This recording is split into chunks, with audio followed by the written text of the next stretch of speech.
RCF. Vincent Gioux, bonjour. Bonjour. Chef d'établissement au Collège Notre-Dame de Châlons-Champagne. Merci d'être avec nous aujourd'hui sur RCF Cœur de Champagne pour évoquer plusieurs sujets, notamment l'évolution de l'enseignement. On a mis en place au sein de ce collège la mise en place des tablettes pour les jeunes. On a équipé dans les salles des écrans numériques. Donc on va revenir un petit peu sur cette partie-là. On va s'intéresser aussi à la Semaine Sainte, comment l'enseignement catholique anime cette Semaine Sainte, si je peux dire, au sein des élèves. Et puis, on va parler de l'avenir, forcément de l'avenir du Collège Notre-Dame. Tout d'abord, parlons de ces tablettes. Est-ce qu'on peut expliquer un peu à nos auditeurs le principe de ces tablettes destinées aux élèves du collège ? Le monde numérique, il est partout. Souvent, on dit j'utilise pas l'IA, mais bien sûr que si. Le GPS pour venir le matin, le réveil, la météo, etc., etc. Donc, on est envahi par ce monde. Et on est parti du postulat que la mission d'une école, c'est bien de préparer les élèves au monde de demain. Et ce monde, il est déjà là et en pleine évolution, et il évolue très vite. Donc, on a souhaité ne pas abandonner la trousse, ne pas abandonner le cahier, ne pas abandonner les cahiers d'exercice. On a juste essayé d'enlever les manuels scolaires du cartable pour éviter de les transporter tous les jours et de les avoir sur le dos. Et puis, on a rajouté la tablette. Et cette tablette, elle a amené du travail en plus, la diversification du travail. Je prends l'exemple tout simple ces derniers temps, quand je discute avec les petits CM2. Si on est en cours de SVT et qu'on est sur le programme de géologie et qu'on parle des volcans, il y a un volcan qui vient de se réveiller en France, puisque à La Réunion. Et je peux faire sortir la tablette 10 minutes aux élèves et on y va voir le volcan. Et on revient après à nos activités, à notre modélisation, etc., etc. Donc on voit qu'il y a plusieurs objectifs, Vincent Gioux, dans ce dispositif de tablette. À la fois d'alléger le cartable, on le disait, par rapport à tous ces manuels qui ont un certain poids, apprendre à utiliser un petit peu cette technologie, sans pour autant oublier le côté, vous le disiez, c'est très important, le côté trousse, savoir écrire, utiliser son cahier de texte, etc. On est à la radio. Oui. Nos élèves qui font de la radio, ils me surprennent toujours. C'est-à-dire que lorsqu'ils arrivent à faire leur émission ou leur podcast, ils ont leur tablette. Mais ils en ont fait quoi ? Ils sont allés faire des recherches, ils ont écrit tous leurs textes, et puis à un moment donné, même s'ils ont utilisé des outils numériques pour préparer leur podcast ou leur émission, ils se retrouvent tout seuls devant le micro. Donc, s'il n'y a pas cette appropriation de l'outil et de ce que l'outil leur a permis, ça ne fonctionne pas. Et donc, cette tablette-là où les outils numériques qu'ils peuvent fréquenter à l'école, c'est l'ouverture vers le monde, c'est l'enrichissement de leurs connaissances, c'est la curiosité, c'est aussi l'élève qui fait une vidéo pour son prof d'anglais. Il a deux solutions.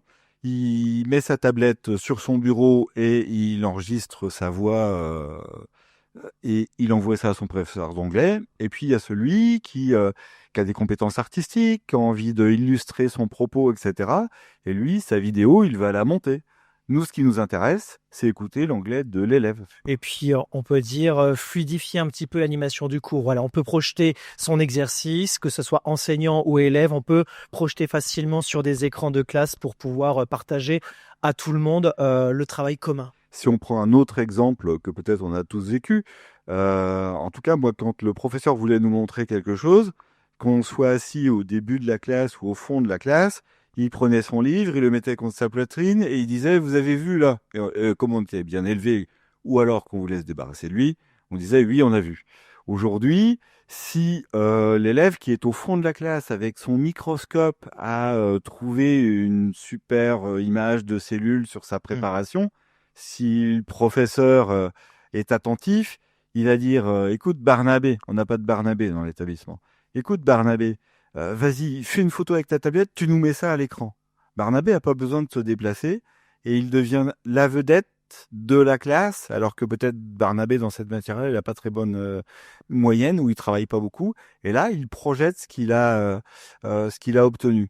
Et donc, Barnabé devient le modèle à suivre. Ouais. Et on peut multiplier ça dans toutes les matières et dans toutes les situations. Et puis, petite chose peut-être qu'on peut rajouter, c'est que la tablette permet aux élèves la coopération.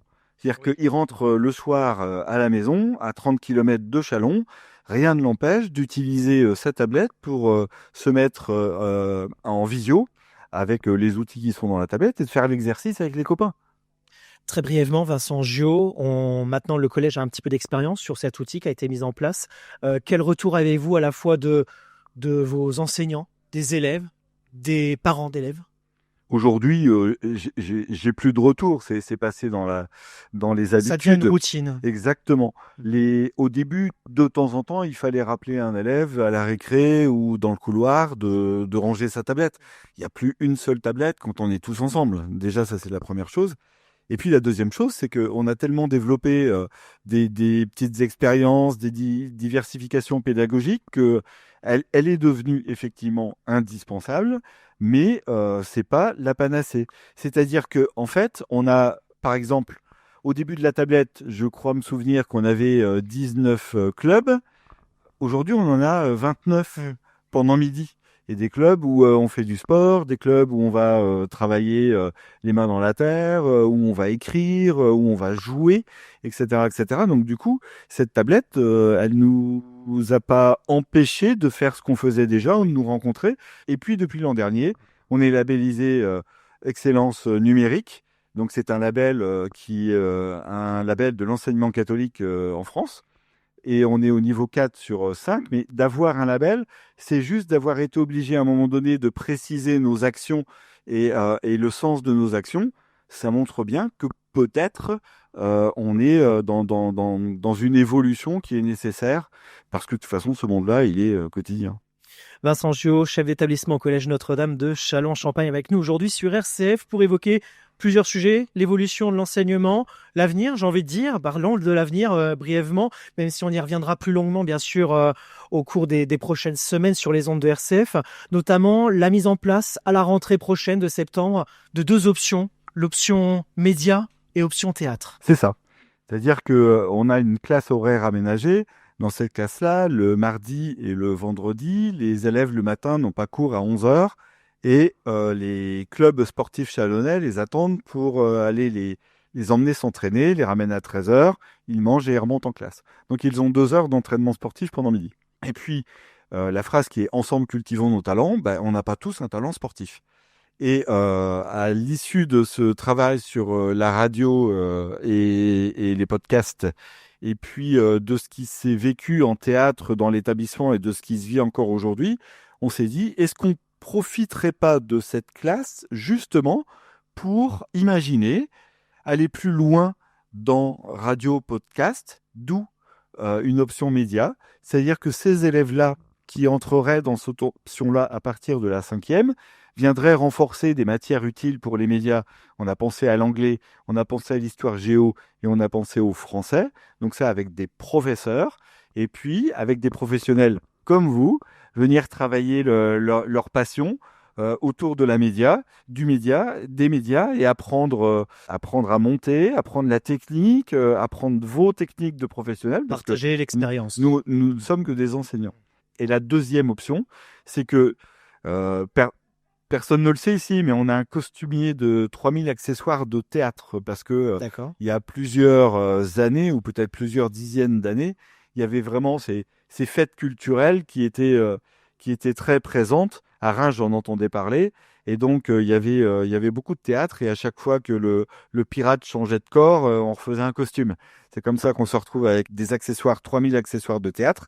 Et puis, finalement, on a depuis 3 ans Madame Petit, qui est metteur en scène, qui est professeur d'espagnol, qui fait un club théâtre. Et dans cette même idée, en fait, on s'est dit, pourquoi pas proposer une option théâtre, ça existe aussi autour de nous, et de permettre aux élèves d'aller renforcer évidemment le français, d'aller renforcer leur culture sur les pièces de théâtre, d'aller peut-être écrire, inventer, et puis on s'est dit aussi que être spectateur, c'est une école, donc d'aller voir des spectacles et comme ça, de nourrir ceux qui ont envie d'occuper les planches. Donc il y a de la place pour chacun.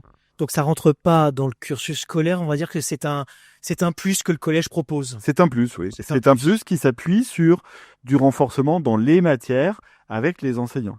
dans le slogan « Cultivons nos talents ». Exactement. Vincent Gio, avant de nous quitter, parce que bien évidemment, ces options, on y reviendra plus longuement dans les prochaines semaines. Avant de nous quitter, on rentre dans cette semaine sainte. On a vécu hier le dimanche des rameaux. Là, le Triduum Pascal qui arrive à grands pas. On se rapproche vers le chemin vers Pâques. Comment l'enseignement catholique, notamment le Collège Notre-Dame, vit cette semaine sainte à travers ses élèves? Alors mardi, on propose aux élèves qui le souhaitent de venir faire le chemin de croix dans le cloître ou dans la chapelle. Et avant, notre professeur d'espagnol, Madame Boutillier, organise une petite procession. Donc procession et chemin de croix pendant midi pour ceux qui le souhaitent. Vendredi, on a cette action de solidarité qu'on fait chaque année, qui consiste, et puis elle existe dans beaucoup d'établissements scolaires, qui consiste à manger un bol de riz, une banane ou une pomme pendant midi. Et ce décalage du coût financier fait que on peut comme ça récolter des dons. Et cette année, comme il y a 2 ans, on travaille avec une association qui s'appelle les Écoles Pariselles. C'est une petite association qui a des écoles en Centrafrique, qui est un des pays les plus pauvres. Et comme on est en lien avec cette présidente d'association, l'argent qui est récolté va directement déjà à des enfants. Ça nous paraissait important. Et les enfants qui sont dans ces écoles-là n'ont qu'un repas par jour, le repas fourni par l'école, n'ont qu'un lieu de santé, là où on s'occupe de leur santé aussi à l'école, en plus de leur éducation et de leur instruction. Et il y a 2 ans, nos dons ont permis de refaire la toiture de cette école. Voilà. D'accord. Donc on a ce bol de riz et cette action de solidarité. Et puis le mardi d'après, on a notre messe pendant midi pour la montée vers Pâques. Merci beaucoup Vincent Gio d'avoir été avec nous aujourd'hui sur RCF. Je rappelle, chef d'établissement au Collège Notre-Dame de Châlons-Champagne. Et avec grand plaisir de vous retrouver à notre micro pour évoquer l'avenir du Collège Notre-Dame de Châlons. À très bientôt. Merci.